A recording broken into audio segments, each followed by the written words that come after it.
Well, welcome everybody. I'm here with Charlie Hathcock. She is the communication manager at Heartland Family Service, and also Mitch McCartney. He's the development manager for Heartland Family Service. Mitch, Charlie, thank you for joining me today. Thank you so much, Andy. Yeah. Yes, thank you. I know, Charlie, the last time we saw each other, we were sitting on the couch at the studio having a conversation about Heartland Family Service. So things have... Things are a little bit different now. Things are a little bit different, but we're moving on. And again, wanting to support Heartland Family Service. So just tell us, who does Heartland Family Service serve? Let's just start there. Sure. Well, we serve each year over 62,000 individuals, children, and families through direct services, education, and outreach. So a lot of the time that includes people of all ages, races, cultures, socioeconomic status. But to be honest, 80% of our clients make incomes of $20,000 a year or less. And then some of our clients have no income at all. So we're really serving our area's most vulnerable populations in more ways than one.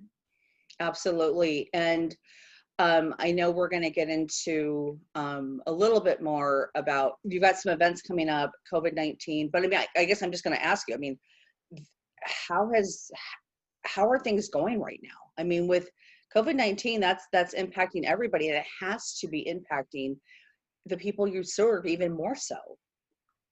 It is. And one of the things that we have noticed is there's been an uptick in mental health concerns. There's been an increase in people using substances to try to cope with the stress of being in a pandemic or social isolation.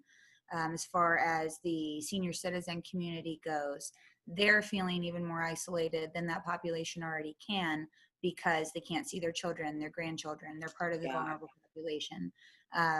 Domestic violence and child welfare cases, reporting those are all up. So you're seeing all of these trending items, and we do have a variety of programs that help treat all of those issues, but part of the problem is lack of awareness on our procedures. Some people are afraid to go out in public still.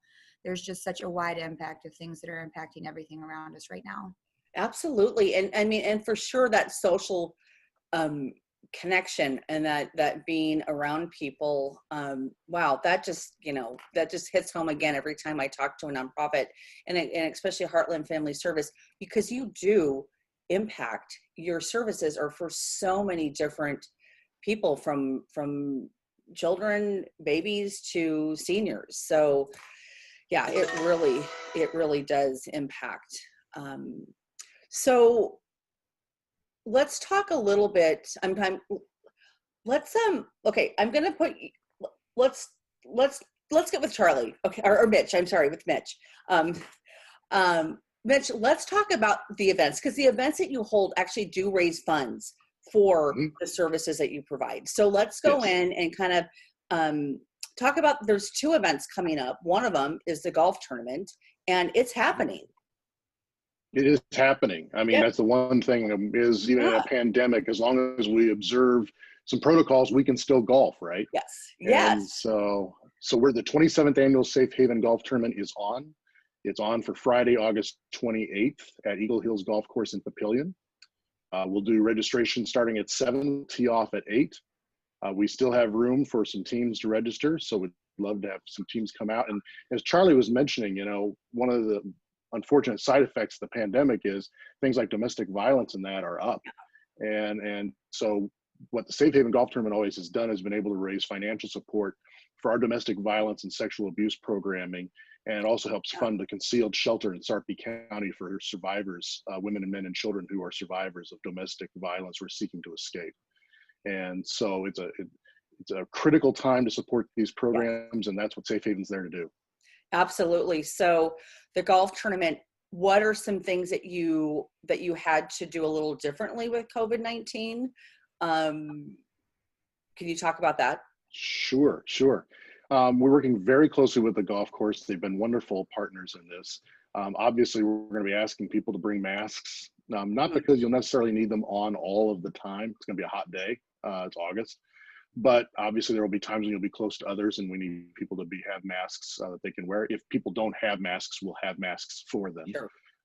We used to have an awards dinner, and we will again someday, but instead of an awards dinner, we'll have a box lunch for people, and we'll have some space where people can eat, but it'll be spread out and socially distanced, so that we can keep people safe.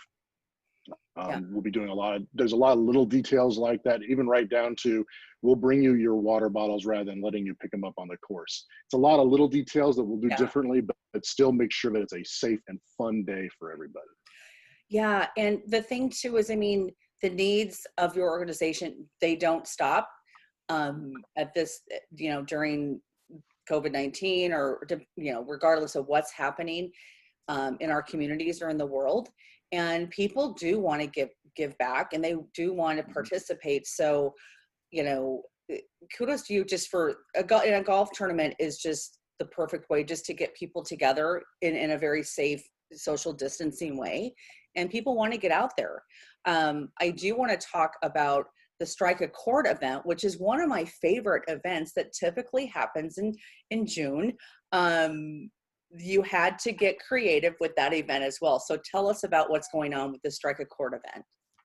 Sure. So the Strike a Chord event is there to help support the programming we do in Southwestern Iowa, benefiting our mental health programs, programs for the homeless, programs for child and family wellness. And normally we have a big blowout gala at the Mid-America Center. That would have been on June 16th. We were not able to do that because obviously in-person events were not a good idea at the time, still aren't. So it was converted to be a virtual text-to-give event. And we're very excited about this. We're keeping the same theme, Andy. The theme is back to the 80s. We are going to celebrate and lift up the 80s. 80s was a great decade. I was a child. It was. Yes, I it was. graduated in 1984.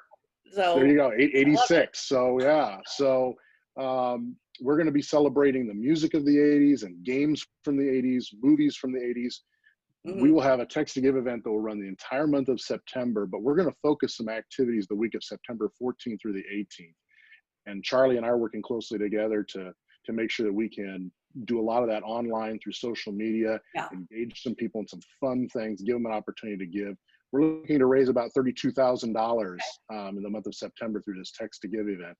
And so we're very, very excited. And there'll be some surprises that we're still coming your way that we'll be announcing in terms of how that's going to play out. But it should be a really fun, engaging time for people to help give and be a part of something, even though they won't be able to do it in person. Right. So people, is it best safe to say that they can, like, social media is a great way to stay up with all this information and about these different events, to like your Facebook page, follow you on Twitter? Yeah, absolutely. You can follow us on Twitter. You can follow us on Facebook. We also have LinkedIn. We have YouTube. But our Facebook and Twitter and LinkedIn pages are where we really promote a lot of our events. As Mitch mentioned, he and I are working together to make the actual week of the themed event really fun. So we're going to be doing live updates throughout the day on our Facebook page. We're going to be having fundraising updates, contests, those kinds of things. So social media, and then also our website, heartlandfamilyservice.org, is also a great way to stay up to date with all the fun things and all the great things we're doing in the community. Yeah. And like you said, so heartlandfamilyservice.org, that's also a way for people to find out other ways to give back. But again, you're moving forward with this golf tournament. If you still have spots available, so people get in touch if they want to golf. And also, I love the Strike a Chord. I will definitely be following that, participating in that, viewing that, and supporting that as well, because you just have to get creative during this time. And again, Heartland Family Service, you serve so many people in this community, and your work is so important that even more so now than I think ever. I mean, to be honest, in my opinion. So I would agree. You know, like I said, there are so many people in our community who need our assistance. One of the ways that we've kind of adjusted during the pandemic is things like mental health counseling, behavioral health services, homeless prevention services, in-home visits, child welfare. We've transitioned all of that from in-person to either phone, telehealth or video conferencing. So there's no contact, there's all the social distancing. So that's just one of the ways we've adjusted to meet the needs of our clients as well as the pandemic. Yeah. Well, Charlie, Mitch, I just want to thank you both for taking time out to chat with me today. And, but yeah, I'm going to be staying up to date with everything you guys are doing. So just thank you again so much for all you're doing for the community. Thank you, Andy. Thank you, Andy.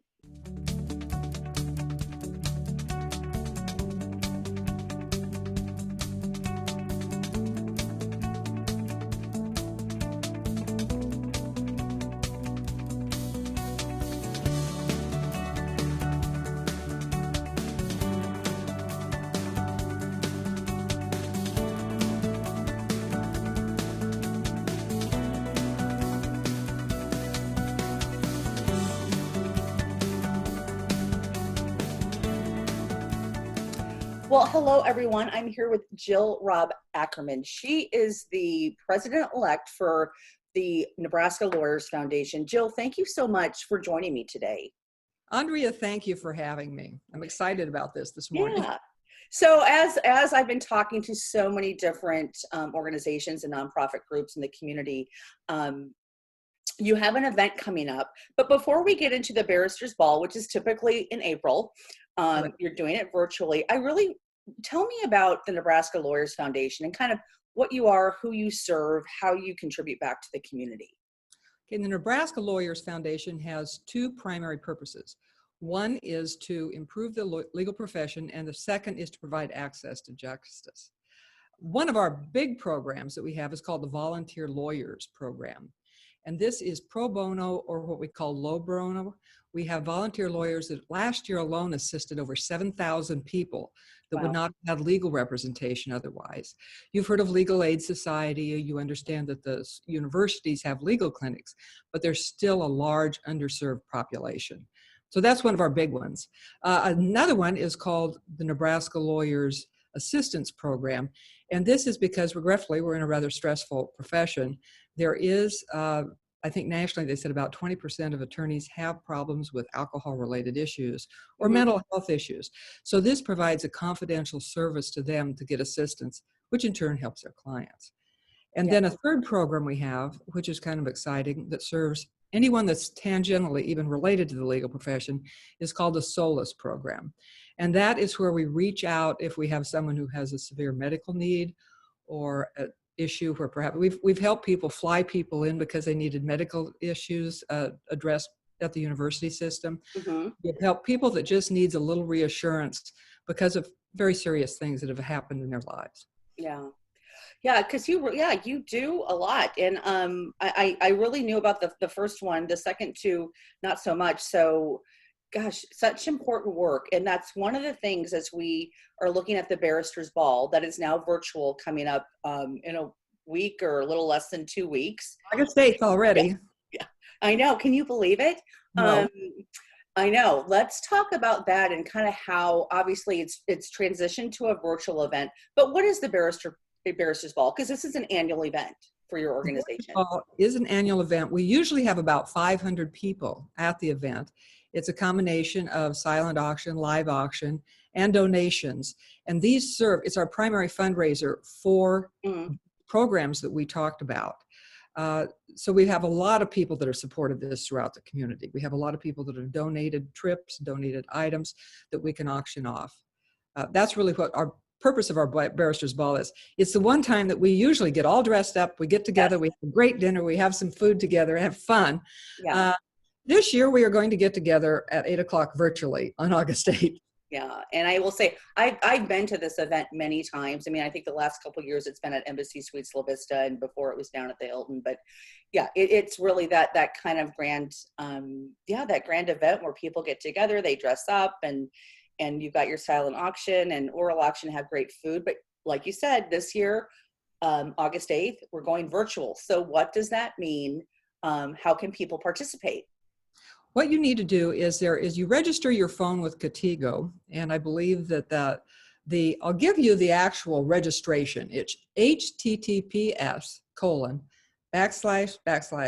NEBAR 2020.home.qtego.net. Okay. And if all goes well, that's going to be right at the bottom of the screen as we're talking. Okay, great. So, Great. And that will then, you register your phone, and then you will get the text messages for the silent auction when it begins a little bit sooner than August 8th. You also then will get messages to remind you for the evening of August 8th to log in about 8 o'clock. And then you'll see the live auction, but you're also going to see the honorariums that we do. There are two big awards we give out, and this year we're giving out to 4 people. And you'll see those folks honored that night too. But you'll get a chance to bid, and you'll get a chance to donate that night. So we really want you to register your phone. Yeah. And I think it starts like on August 3rd, correct? Is that when like it actually officially opens?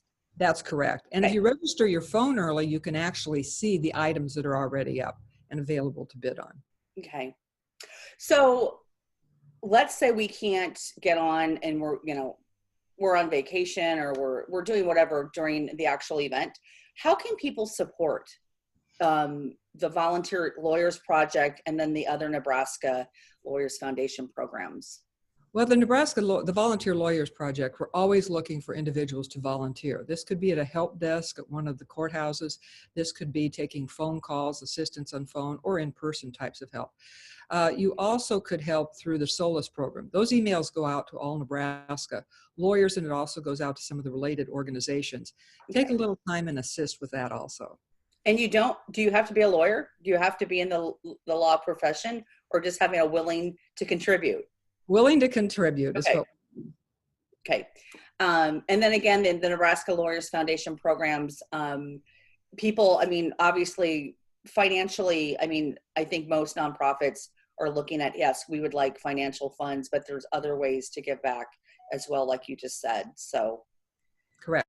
And this year, one of the things that we've had regretfully 2 big 100-year events. Last year, we helped a lot of people that were affected by the catastrophic flood. Oh my God, yes. We helped a lot of people with the issues arising out of the pandemic. Yeah. And can you talk a little bit about what those issues are, what you're dealing with now?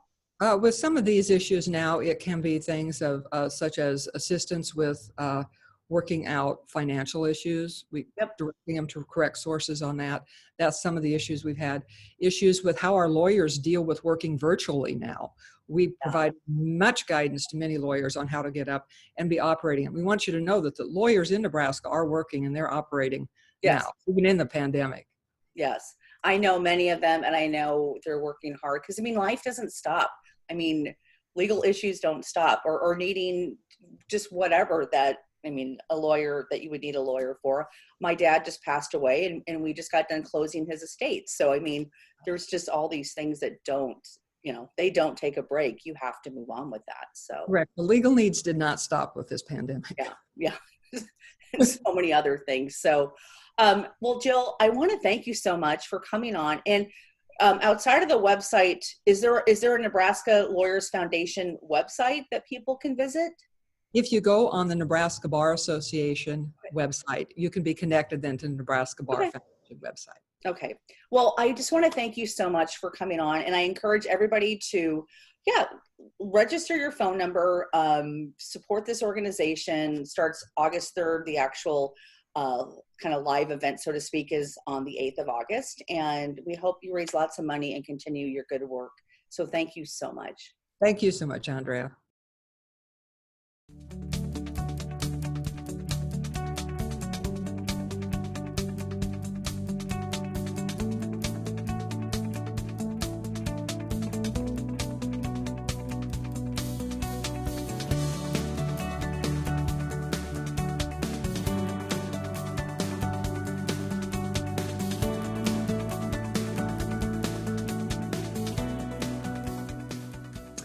Well, welcome back, everybody. I'm here with Ann Constantino. She is the president and CEO of CRCC, which is Children's Respite Care Center. And thank you so much for joining me today. Thanks for allowing me to come on and just kind of share a little bit about what the last 6 months have looked like for us at CRCC. Yeah, it's been a crazy year for everybody, but I just know that you were planning a big 30th anniversary gala in May, and that had to be canceled and postponed to next year. Is that what I'm hearing? Correct. We are going to kind of take the opportunity May 8th of 2021 to celebrate our 30th year, because this would be our 30th year of serving kids that have really complex needs in Omaha. Yeah.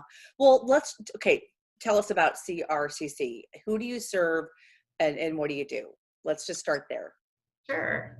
We are serving kids from the age of 6 weeks all the way up to the age of 21. And the kids that we serve have complex medical, cognitive, developmental needs. And we do that in a very holistic approach within 2 centers located here in Omaha. So we are able to provide the education, therapy, so speech, OT, PT, as well as the nursing cares that the kids need during the day. Yeah. So let's talk a little bit, because I know, I think I was out there last year in 2019 and took a tour of the facility out on Q Street or else, just a little, between Q and L.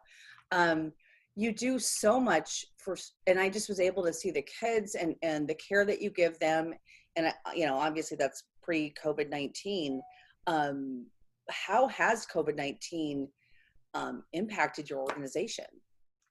We had to pivot kind of our entire business model within a 3 weeks period of time.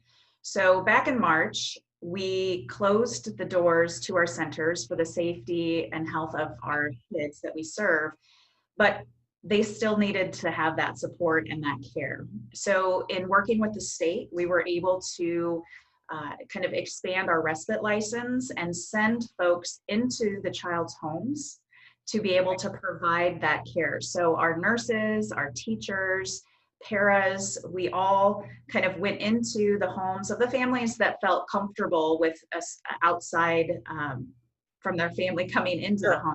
Yeah.